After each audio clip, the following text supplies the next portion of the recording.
so that is what motivates me every day. I am truly honored and grateful to be able to be in a space where I can show up every day my authentic self. I can show up every day and I can pour into young people. And they don't necessarily have to be young people. Right. I can pour into non-traditional students. Sometimes there are students that went to high school with me. I can still pour into them and encourage them that it's not about when you finish. The only thing that matters is that you finish, right? And so I count it all joy to wake up every day to be able to be in a space where I show up every day and I do something I absolutely love to do. And I realize I don't take that for granted at all, because I realize that there are some people who have never had that feeling. They get up and they go to work every day and it just become routine. But for me, I get up every day in anticipation for what's to come. And I get up every day excited about, okay, who can I help today? Even if that's just me saying to them, okay, are you lost? You looking for the bathroom? It's right here. I go home every day knowing that I have helped somebody. And that's a blessing, because I realize that there are some people who would never, ever have that experience. And so I'm grateful and I'm very humbled by the opportunity to serve in this capacity. I don't take it for granted. I count it all joy, because I share with people all the time, this is a ministry. To be able to work with young people and to be able to see right in front of your eyes the transformation. And, it's funny because when I tell them, well, let me tell you about my story. Let me tell you what I used to do. Let me tell you, they look at me like, Dr. Collins, you sure? I'm like, if only you knew. It's one of those things where you see the glory, you just don't know the story, right? That's it. But I am honored to really serve in this capacity, to be in an institution where our mission is to help those who may not be able to, much like me, apply and attend one of the flagships or the D1 like I thought that I was. So, yeah.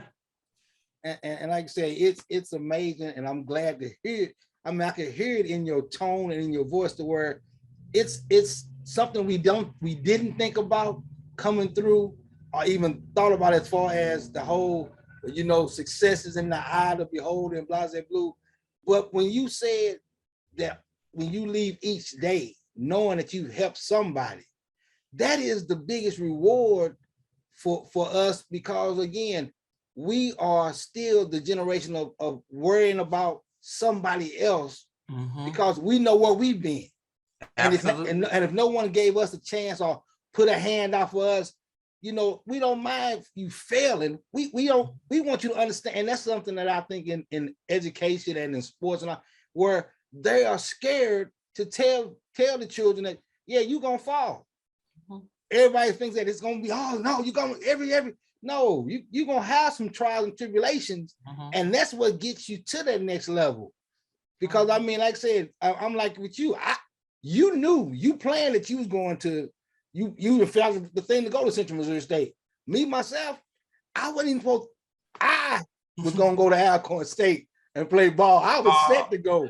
And when that didn't roll right, I told it on the other show, and I'm saying it again, I don't know how I got into Central Missouri State. I didn't apply. I didn't even know what Warrensburg was. I knew about Southeast, but I didn't know about Warren. What you said, man, please, 13. I don't know what Highway 13 I saw it on a map. I saw it on a pamphlet. I didn't know it either until I started searching. But yeah, that's what I'm saying. But you searched, you was looking. I wasn't even. I didn't know what a Warrensburg mule was. I could tell my mama dropped me off. This is where we going. I said, I guess so. We sitting in Warrensburg like, oh, and I'm looking like, this is retarded. I'm looking like, okay, ain't that many of me when I showed up. I'm like, oh, And then my freshman year, I was in a room. It was 3 of us in a room in Ellis. Me and 2, my brothers now, but me and 2 white guys in there. And I'm like, I'm from St. Louis. One was from Lexington, Missouri, and one was from Knob Noster. So I'm in there and we setting the rooms up. My mama talking about, okay, well, you got to share these drawers. Nah, I got 2 closets and I got 3 drawers. You know, they ain't got that much stuff in there. I'm like, you gonna share? They ain't here first. Right? I'm gonna do what I'm gonna do. And it ended up working out, but it was like, okay, I'm in this room by myself with 2 people. I have no idea where they from or what they like, but it was a learning experience to where people are people. And that was the thing we had to learn. And then also we learned that people will test you to see what kind of person you are. And in that note, you came in and this is, look, and you know, this is our boy, this is our brother. The Kenny Bean show, boy, was KB made you either love him or he made you hate him. But if he cared about you, you knew it and everybody else knew it. And playing spades was that was I say everybody who's around our crew, if you don't have your spades degree, you wasn't with us. Well, here's the thing. It's funny because people ask me that all the time. They're like, "Oh, you went to the spades capital of the world," and I was like, "And I don't play."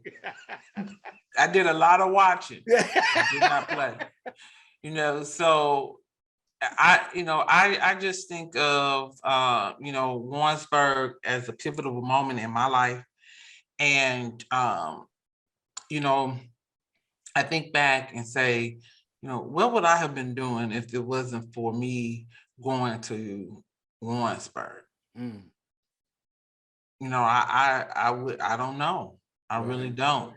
But one of the things that I am so grateful for, whoever, and I can't even tell you who it was that walked past the thing and the pamphlet fell on the floor. I don't even know who did that, but I'm so grateful for them. And, there was 4 of us that came out of my graduating class that came out of Cleveland. Okay. It was myself, little Tanya, who was my roommate, by the way, and Craig Scott. Okay, yeah. And Terrell Lewis. Okay. And I share this story because you never know who's watching you or whose life you impact. So a couple of weeks ago, so Craig has always, for the last few years since we started having a reunion, really telling me and sharing with me, Tanya, I came to CMSU, I wasn't going to college. But when you was talking about you got accepted in CMSU and you was going to college, that's how, if it weren't for you, I wouldn't have came to college, because he said, he was listening to the excitement in my voice about going to CMSU. And honestly, Cecil, I was just so happy to, after you received so many no's, I was so happy to receive that yes. And I'm telling everybody, like, I'm going to college. I'm going here. This is where I'm going. They have this, they have that. And I was just talking with Craig a couple of weeks ago, and he was like, Tanya, I'm going to tell you, if it was not for you, I wouldn't have gone to college. I'm like, huh? Right. And, you just never know who's watching. Right. And who's kind of following behind you and how you're leading people. And so you have to be careful, because you never know who's watching you from afar and whose life you're impacting and who you are motivating and providing motivation to. Even when I think about CMSU, Big Tanya and I, we knew each other as kids. Okay. We were born 2 months apart. Wow, okay. And so we knew each other as kids, but we lost touch with each other. You talk about spades, my aunt and her mom played spades together, and we were always together. But we lost touch when middle school. Okay. But it was at CMSU that we connected, like we had reconnected, like we had never lost time. We wind up being in the same orientation together. And we were like, tired. And it was just like, we had never lost touch for those years because we grew up together as we were friends. We were lock solid. Mhm. So that I'm so grateful for just all of that has happened. And it's my experience, my total experience, the good, the bad, the ugly, at CMSU. I'm grateful for that because those experiences really, you will not believe how often I refer back to our times at CMSU and the work that I do every day. Mm. When I think about service, when I think about what our students need, when I make decisions, I go back to Warrensburg and my experiences at Warrensburg. That may sound a little antiquated because people are like, oh, okay, that was 30 years ago. But you'll be surprised Oh yeah. at how practices even then, some of those practices are helpful today.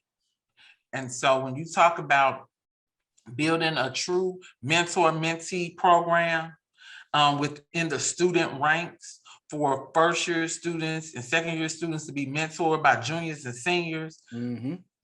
we were doing it. Yeah. That's how you and I met. That's And it. so those things, if you do it right, it Right. works. Oh yeah. It works. Like I said, I never saw a admissions, I'm not an admissions counselor, but a counselor to advisor. That's what I want to say. An advisor to register. I never saw an advisor. It was you all, the upperclassmen, who taught me how to read. Back then, it was a bulletin. Mhm. How to read the bulletin and figure out what your major was, Yeah. and follow that semester to semester bulletin. Yeah. And highlight the classes that you've taken, That's and it. then that'll leave you what you need to take. Right. I didn't learn that from an advisor. I learned that from the upperclassmen. It was you all who taught us that and how to navigate. That's it. How to navigate college and how to survive. And here we are today. Who would have ever thought, that I would be in this space to be able to help young people today navigate college and survive. Yeah, that's it. Like I said, that's it. And again, I mean, you don't realize as far as y'all, I mean, that whole crew in that year at ABC, like I said, we cut and build and did so much stuff that they hadn't thought about. Like say SGA, homecoming queen, they hadn't thought about that stuff, and we shook that system up, and it was because of y'all. I mean, I was out at the front, but it was fact of if y'all didn't follow behind me, it wasn't nothing I could do. That's why whenever something came up, regardless, you remember we had situations when y'all, I think Lil T had a situation come up, and we had to get together and go and talk to the advisor, talk to the people, because no, this y'all ain't gonna do us like that. And who are you to her? I'm a brother. It don't matter who I am to her. We talking about getting us stuff in order, and that was my goal, was the fact that now under that watch, now y'all got to move to the next level, because I don't want to come back. I'll see y'all to where if you would have helped. No, ain't none of that. But it's seeing you now in that position and moving the way y'all moving. I'm so proud of you. I mean, y'all, you, Tony, all y'all. I'm so proud of y'all. It's ridiculous. And then we're gonna say you found your way to the AKA. I see. Look, I see. You found your way up in yonder. That threw me out there. I'm like, oh, they playing you. Like they wouldn't come to class, but they gonna play it. This is my 25th year as a member of Alpha Kappa Alpha Sorority Incorporated. And I am happy to say, as of last week, I am a Silver Life member of Alpha Kappa Alpha. 25 years of uninterrupted service. Say that again. Uninterrupted. Uninterrupted service So that means there has never been a year in 25 years that I have not been active in the organization.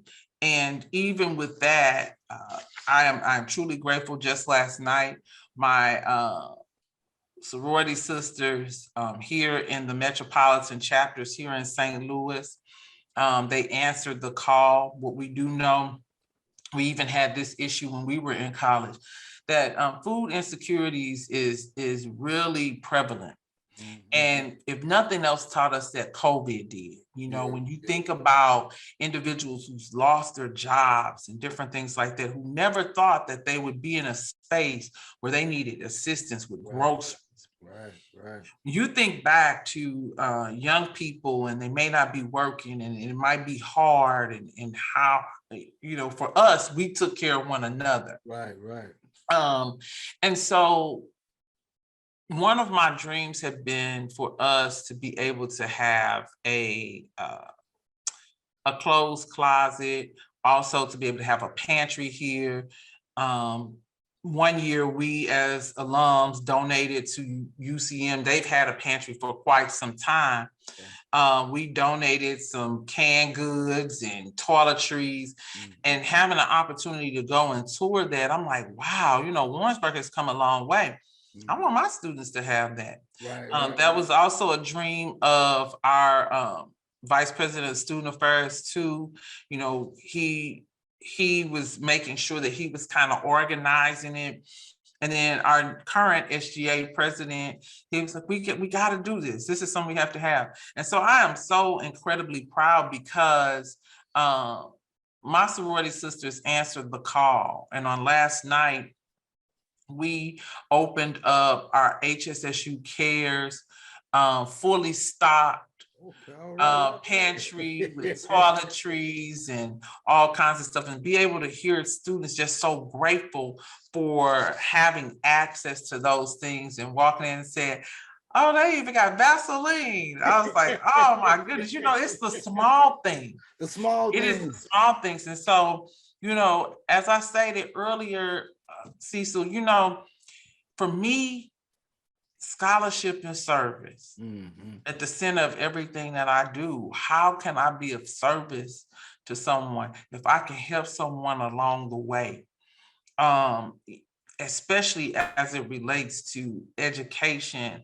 No young people, we have access now. So no young person, if you want to go to college, there's a space for you. There's no excuse. You want to go to college? Somebody gave me back then $500 for community service. As I stated earlier, there's a scholarship for almost everything up under the sun. I had a student a few years ago, and she had an acronym. It was FMOL.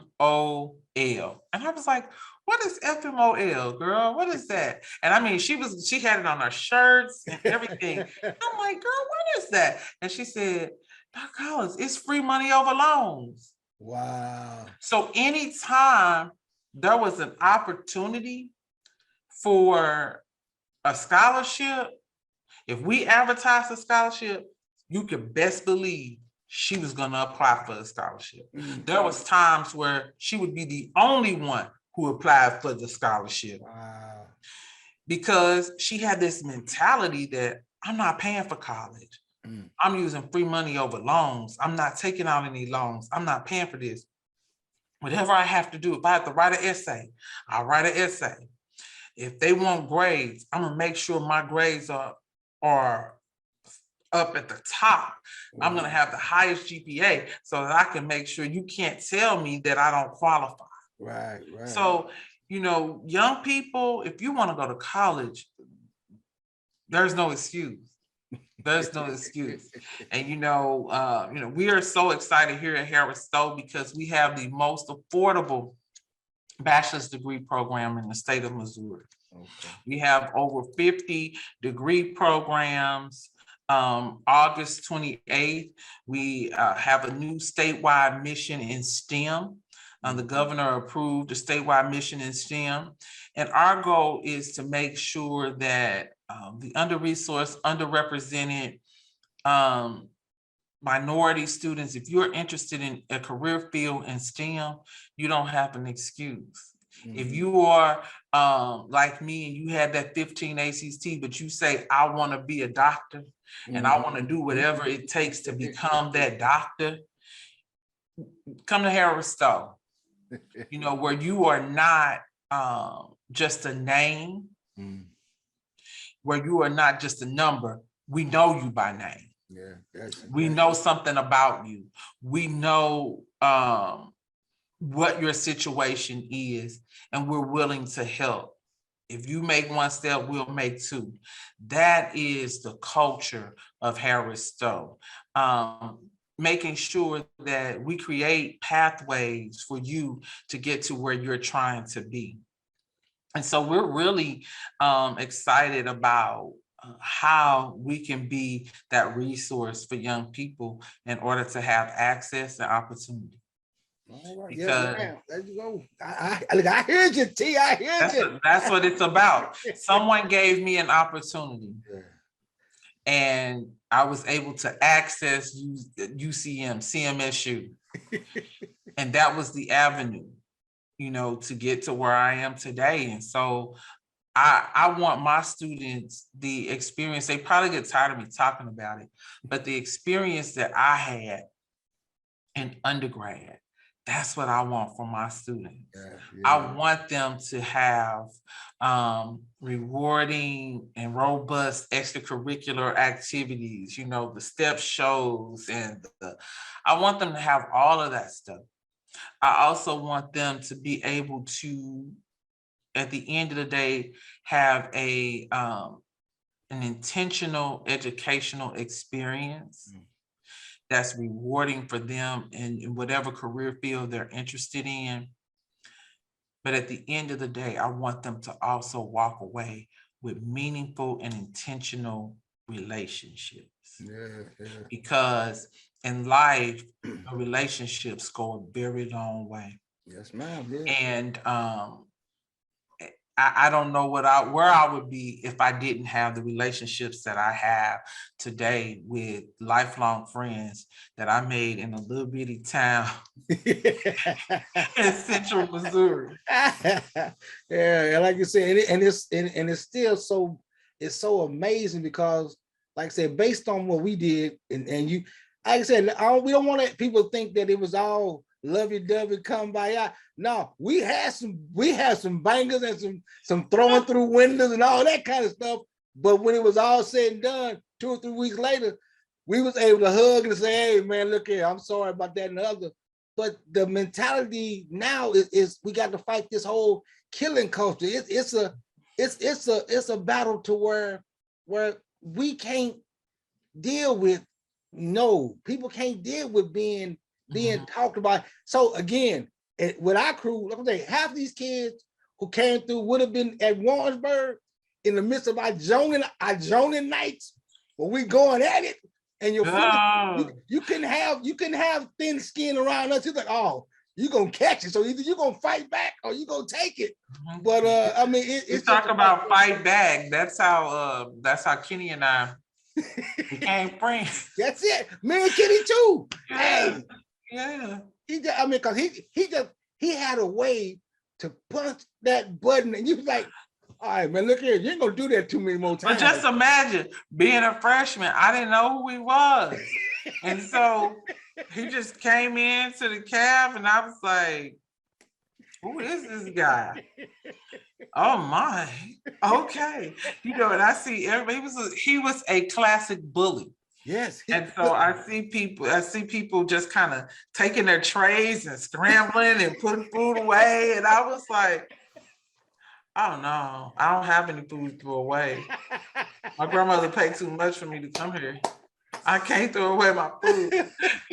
So, but that one encounter in the union resulted in a lifelong friendship. That's it, yeah. Kenny is the brother that I never had. And Kenny was in my wedding. Kenny, don't mess with Kenny. like you said, I mean, and like I said, my freshman year was his freshman. So we come in, the KC people knew who Kenny was. I'm looking at it like, who is this cat? Why does he have the right to do what he's doing to people? And they ain't saying that. Like, and I'm like, okay, I'm just gonna. And one day we was in choir rehearsal, and Kenny said something. Look at him, man. Let me tell you, you don't sing no better than nobody else, and I ain't finna do it. And we like, oh, for real? And then we saw each other playing spades. He talking that yin yang there. Still to this day. And then all of a sudden something happened. It's like, boom. Me and Kenny, the best of friends. People talking about, I thought y'all didn't, we never said we didn't like each other. It was the fact that he just comes off as being the one where if he don't deal with you, he don't deal with you. Pay Kenny no attention. And I mean, but like you said, those are how relationships started and hook up to where people don't understand it's okay for us and to not agree on everything. Right. It's okay for you to have a different opinion about something. But the main thing is we have to figure out a way to work together. And that's what we did. It was like, hey, I mean, we were in meetings and people were like, hey, I understand y'all don't think it's gonna work, but just follow me. And if it don't, I got the back on it, but I just need y'all just to roll with it. And like I said, you and your travels to be where you are now, what was one of the biggest struggles you think you had to go through to make the transition from social work to being part of the education system at Harris Stowe? Honestly, Cecil, and if I must, it was nobody but God, because I can't say that I had an obstacle. Okay. Because I really didn't. When I say a friend of mine called on a Saturday morning and said to me, there's a job for you at Harris Stowe. And I was like, no, it's not. You know, at that time I had like 3 or 4 contracts going. It's on a Saturday morning. You calling me, you know I'm sleeping in late while you're waking me up. And she was like, no, seriously, they're looking for someone with a degree in social work and public health. And I'm like, okay, look at it, take a look at it. And I looked at it and I was like, oh, okay, this seems like this could be interesting. 9 months, I could do this for 9 months. Okay. But it really wasn't a hard transition, because when I evaluated everything, I said, I've done everything that I wanted to do in social work and public health, and it's well with me. Honestly, it was my husband who said to me, you must really like it at Harris Stowe, because I was coming to Harris Stowe at 4 p.m. I came in the evening when everybody else was leaving. So just imagine, just think, CMSU after 5 o'clock. Okay. Oh, yeah. And so I would sometimes get home at 10, 11 o'clock at night. And he said, you must really like it at Harris Stowe. And I said, well, why do you say that? He said, because you never once complained. And that's what made me start pondering on that. I'm like, man, he's right. He's right. But even I had no desire to go back to school at that time when I came here. So I had 2 master degrees. And I had no desire to go back to school, but I knew that in higher ed, if I wanted to really impact change and I wanted to get to the table, that was something I was going to have to suck it up and I was going to have to do. And honestly, I said, you know, well, God, if this is what you would have me to do, you will make a way. And really the truth of the matter is he did that. And I would say to individuals, don't be afraid to start over. You know, I was at the top of my game in social work and public health. But when I came to Harris Stowe, you know, you talk about starting from the bottom, now I'm here. Yeah. I started at the bottom. Yeah. And I was the part-time that was full-time. I was the part-time who volunteered because I wanted to know, how do you do that? How can you help here? How can you do this? Originally, I wanted to work in student affairs, but an opportunity became available in academic affairs. No, I would never, if someone had told me I would have ever worked in academic affairs, I would be like, no, I'm not, I'm gonna work in student affairs. But it was a challenge. So don't be afraid. You're talking to somebody who I worked out of my car for a whole year. here at Harris So, because there was no office space for me. I was doing the Cecil. I was chasing behind students to make sure that they were okay, that it was building a retention program for students in STEM. Mm. So don't be afraid to start over. If it's something that you truly believe in and that you really want to do, when you take one step, God will open the door for you. Yeah. And he will make sure that he grants you the desires of your heart, but he also want to see if this is what you're committed to doing. And so whenever opportunities were presented to me, and my opportunities were presented in challenges, you know, Dr. Warmack, who was the president here, Mm-hmm. who actually gave me brought me on full time, because like I said, I was the part time who was full time, but brought me on full time. And I started as the executive director in the Career Center for part time. Full time. He said, I want you to see if you can go and do some things in the Career Center. We need some help. Did I ever think that I was going to walk into the Career Center track? No. But I accepted the challenge and came aboard and really started working on how can I improve this? How can I make this better? Then he came back and said, okay, I want to give you, I need your help with advising. I'm like, you sure me? You want me to go down there and do it? Yeah. So don't be afraid to accept challenges, and don't be afraid to start over.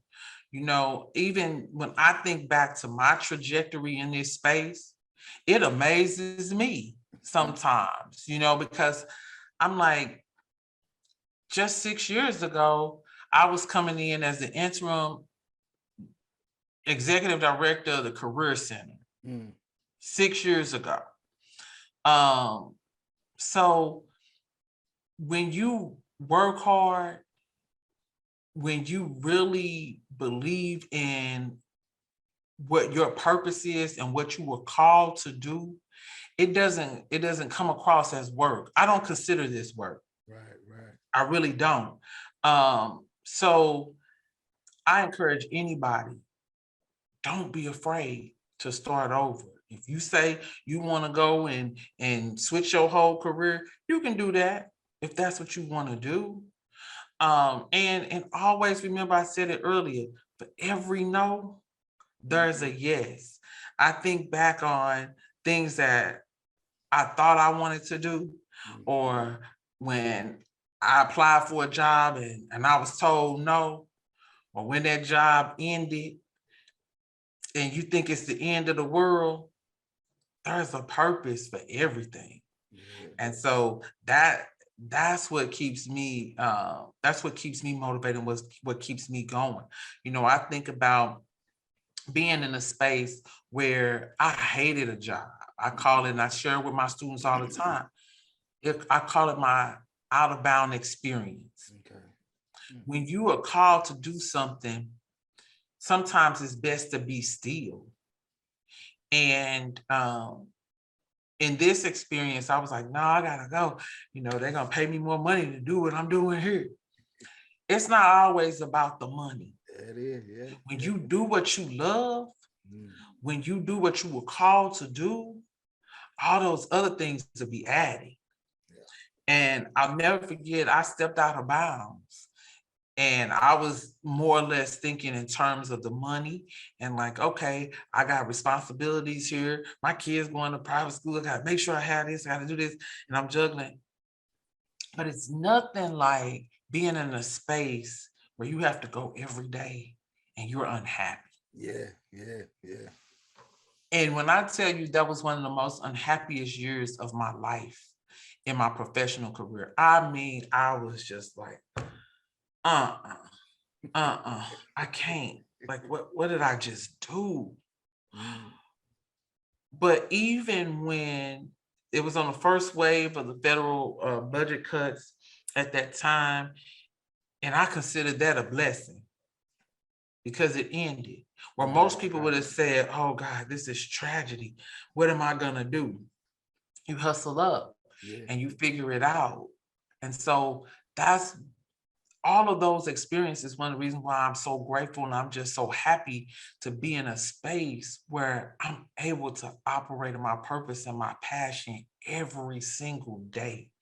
I'm able to pour in all those experiences that I had for 21 years in my other career. Every day, at the core of who I am, that will never change. I'm a social worker. That's what I do. I'm a social work educator. And at the heart of everything that I do is the people that I serve and the people that I impact.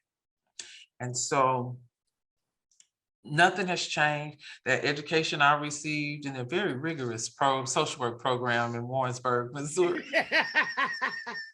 which prepared me when I got to graduate school at St. Louis U. You know, I was sitting in class like, I already know that. I learned that already, you know, and that's good because that shows that I had a quality education. That's it. That's it. And so all of those things I still use every day. If I run into one of my students and they're saying, hey, I'm having this problem, I got this and this, come on in. Let me show you. You need to go here, here, here, and there. This is who can help you with this. This is who can give you this. You know, so an advocate and being able to connect.